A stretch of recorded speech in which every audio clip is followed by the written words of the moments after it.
YouTube पे जो है तरह तरह के वीडियो आपको मिल जाएंगे क्रेडिट कार्ड से रिगार्डिंग।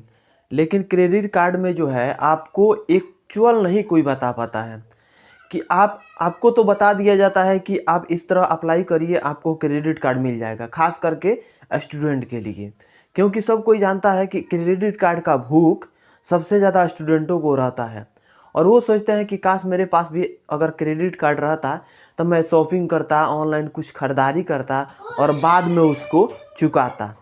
लेकिन क्रेडिट कार्ड नहीं मिल पाता है। ये भी मैं बता रहा हूँ कि अगर आप ऑनलाइन क्रेडिट कार्ड के लिए अप्लाई करते हैं तो उससे बहुत बड़ा नुकसान है। ये आपको पता नहीं है और कोई बताता भी नहीं है कि इससे कौन सा नुकसान है। इस वीडियो में टोटल डिटेल से चर्चा करेंगे कि किस प्रकार से एक स्टूडेंट जो है क्रेडिट कार्ड ले सकता है और उसको अगर ऑनलाइन अप्लाई कर रहा है तो उससे नुकसान भी बहुत बड़ा है। तो किस प्रकार से नुकसान है इसके बारे में टोटल डिटेल से चर्चा करेंगे।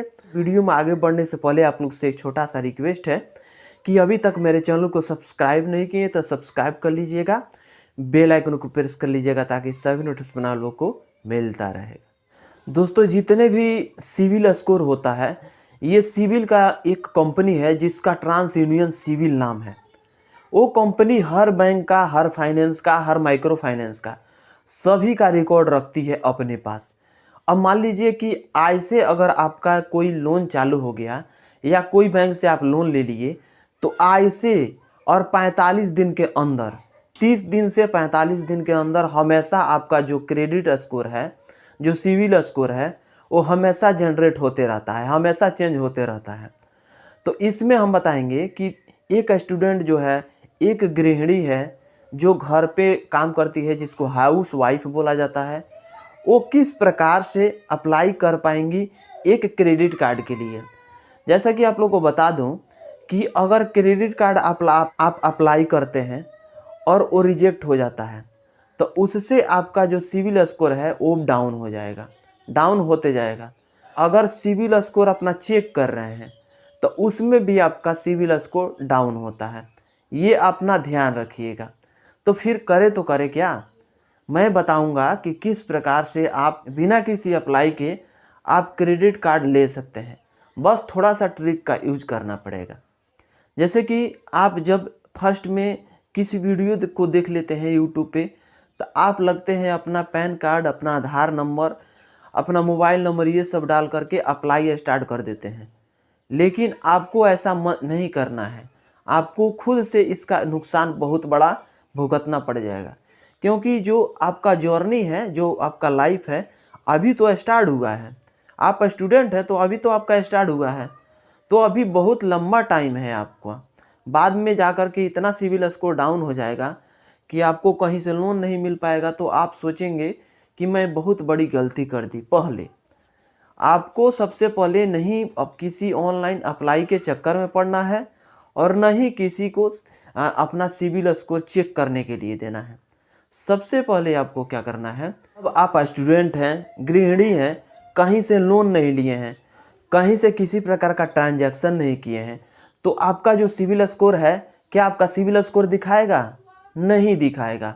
आप लोग सोच रहे होंगे कि मैं कहीं से ट्रांजैक्शन नहीं किया हूँ तो मेरा जो सिविल स्कोर है बहुत ही अच्छा होगा, इस प्रकार से आप सोचते होंगे कि, लेकिन नहीं, आपका सिविल स्कोर बिल्कुल है ही नहीं।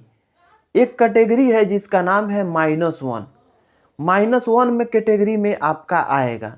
अगर आप स्टूडेंट हैं तो आपका जो कैटेगरी है -1 में है।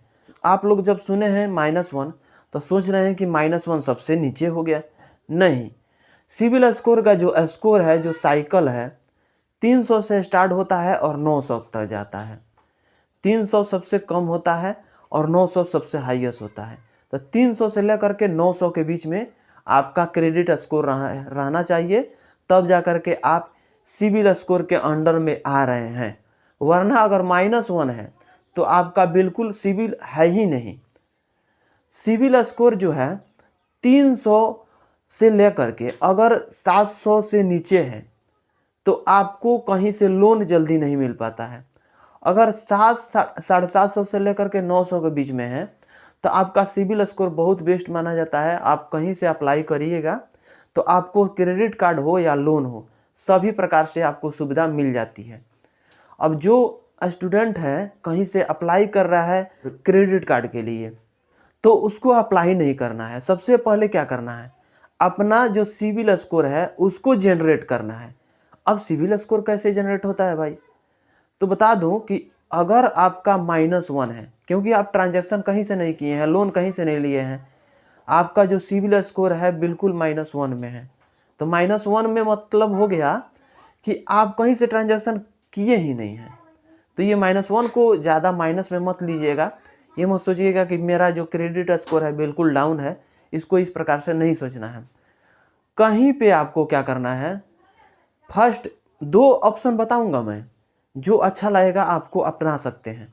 फर्स्ट जो है, आप अगर स्टेट बैंक में आपका खाता है या कैनरा बैंक में है या एक्सिस बैंक में है, किसी में अगर आपका खाता है, तो उसमें सबसे पहले अपना क्रेडिट कार्ड जनरेट करने के लिए क्या करना होगा, 10,000 रुपये का FD कराना होगा, जिसको फिक्स्ड डिपॉजिट बोला जाता है। और से ध्यान दीजिएगा, 2 ऑप्शन मैं बताऊंगा। फर्स्ट ऑप्शन ये है, 10,000 का FD जब कराते हैं, उसके अगेंस्ट में जो 10,000 FD आप कराए हैं उसके अगेंस्ट में आपको क्या करना है, एक क्रेडिट कार्ड लेना है। वहाँ से आपको बोलना है कि इसके अगेंस्ट में हमको एक क्रेडिट कार्ड दे दीजिए। इंस्टा कार्ड की तरह होता है, उसमें आपको लिमिट कितना का मिल जाएगा, 9,000 का। तो 9,000 रुपया को आपको क्या करना है, 9,000 रुपया टोटल यूज नहीं कर लेना है। जब क्रेडिट कार्ड आपके पास आ जाए पोस्ट ऑफिस द्वारा, तो उसमें क्या करना है, आपको कम से कम उसमें 3 से 4,000 रुपया उसको निकाल लेना है, उसका यूज कर लेना है। यूज करने के बाद से जब उसका EMI डेट पड़ रहा है, तो उस EMI डेट पे आपको पैसा टाइमली पे कर देना है। जब 1 मंथ आप पे करिएगा तो 6 मंथ के अंदर आपका जो सिविल स्कोर है वो जनरेट हो जाता है और सिविल स्कोर पे आपका नाम दर्ज हो जाता है। ट्रांस यूनियन सिविल के पास आपका रिकॉर्ड भी चला जाता है। पहला रास्ता हो गया। अब इस तरह आपको उसको यूज कर करके अपना सिविल स्कोर आगे बढ़ा सकते हैं। और फिर क्रेडिट कार्ड के लिए कहीं अप्लाई करिएगा तो आपको क्रेडिट कार्ड भी मिल सकता है। दूसरा रास्ता ये है कि अगर आपके पास बिल्कुल आप स्टूडेंट हैं, आपके पास क्रेडिट कार्ड नहीं है, आप कहीं से लोन नहीं लिए हैं, तो आपको सबसे पहले क्या करना है कि आपको कहीं कोई सा भी एक इलेक्ट्रॉनिक सामान ले लीजिए। आपको EMI पे मोबाइल ले लीजिए, चाहे फ्रिज ले लीजिए, चाहे लैपटॉप ले लीजिए। जो इलेक्ट्रॉनिक सामान है, खास करके आज सबसे बेस्ट रहेगा मोबाइल, क्योंकि मोबाइल का ज़्यादा लोग परचेज कर रहे हैं और उसमें जो है हर फाइनेंस से फाइनेंस होता है, चाहे बजाज से हो या TVS क्रेडिट कार्ड से हो या आपका एक और 2-3 और फाइनेंस है, जिससे फाइनेंस करके आपको मोबाइल दे दिया जाता है। कुछ डाउन पेमेंट जमा करना रहता है, उस डाउन पेमेंट को जमा करके आप मोबाइल ले सकते हैं। तो सपोज दैट आप 15,000 का मोबाइल खरीदते हैं, तो आपको क्या करना है, कुछ डाउन पेमेंट आता है, 30% डाउन पेमेंट आता है। तो 15,000 का 30% डाउन पेमेंट जोड़ लीजिए, या 35% लगता है, उसमें 30-35% आप पैसा जमा कर दीजिए, उसका फाइनेंस करा लीजिए। अब बजाज से कराइए या TVS से कराइए, उस टाइम में इस बात को ध्यान देना होगा। आपको क्या कहना होगा कि जब आप फाइनेंस कर रहे हैं, फाइनेंस वालों से बोलना है कि जब आप फाइनेंस कर रहे हैं तो इसके साथ हमको क्रेडिट कार्ड भी इसका चाहिए। तो जब आपका फाइनेंस करेंगे उसी टाइम में आपका वो लोग फाइनेंस क्रेडिट कार्ड भी अप्लाई कर देते हैं। अब क्रेडिट कार्ड कौन सा रहता है, तो उसमें इंस्टा क्रेडिट कार्ड रहता है। TVS का सपोज इधर TVS से करा लिए, तो उसमें TVS का इंस्टा कार्ड मिल गया। तो उसमें फर्स्ट में ज़्यादा का लिमिट नहीं रहता है, 10,000, 12,000, 9,000 इस प्रकार से आपको लिमिट मिलता है। तो आपको क्या करना होगा, उसमें डायरेक्ट TVS क्रेडिट कार्ड जब आप ले रहे हैं तो उसमें डायरेक्ट विड्रॉल का भी ऑप्शन देता है। TVS साथी एक एप्लीकेशन होता है जिसका यूज करके जब आप उसमें से कुछ पैसा विड्रॉल कर लेते हैं, TVS साथी जो एप्लीकेशन होता है, उस एप्लीकेशन के जरिए जब आप पैसा विड्रॉल कर लेते हैं, तो उस पैसा को आपको कभी भी अगर क्रेडिट कार्ड में ज़्यादा का अगर लिमिट दे रहा है, अगर 10,000 का लिमिट दे रहा है, तो कम से कम कोशिश करिए कि 5,000 का ही यूज करो।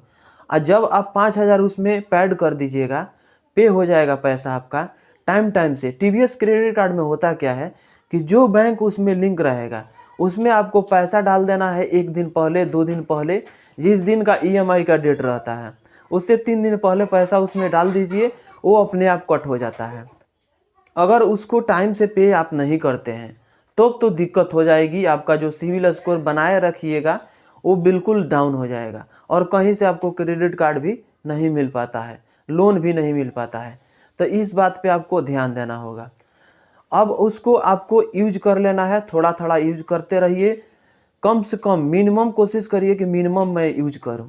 अब जितना बार यूज करते जाइएगा, पेड करते जाइएगा, पैसा जब उसका पेड होते जाएगा अपने आप सिविल स्कोर आप प्लस में आपका जो लिमिट है क्रेडिट कार्ड का, इंस्टा क्रेडिट कार्ड का, वो बढ़ते जाएगा बढ़ते जाएगा। यही एक तरीका है आपके लिए कि आप इस प्रकार से सिविल स्कोर बढ़ा सकते हैं, वरना दूसरा तरीका नहीं है कि आप सिविल स्कोर को जनरेट कर लें, अचानक ऑनलाइन पे जाएं, अप्लाई कर दें, आपको क्रेडिट कार्ड मिल जाए। इस प्रकार से कभी नहीं होता है। और जितना बार अगर रिजेक्ट हो गया, सपोज दैट अगर आप आज अप्लाई किए सिविल स्कोर, अगर आप क्रेडिट कार्ड भी यूज कर रहे हैं, अगर आज किसी दूसरे क्रेडिट कार्ड के लिए अगर अप्लाई कर रहे हैं तो आप सोच लीजिए, अगर आपका क्रेडिट स्कोर जो सही रहते हुए भी आपका जो क्रेडिट कार्ड के लिए अप्लाई कर रहे हैं वो रिजेक्ट हो जाए तो दोबारा उसको रिपीट मत करिए, क्रेडिट कार्ड के लिए उसको अप्लाई मत करिए, क्योंकि होता क्या है सिविल स्कोर डाउन होता है। तो आशा करता हूँ ये वीडियो पसंद आया होगा, पसंद आया होगा तो दोस्तों को पास शेयर कर दीजिएगा, एक लाइक कर दीजिएगा। मिलेंगे नेक्स्ट वीडियो में, आज के लिए बस इतना ही। जय हिंद।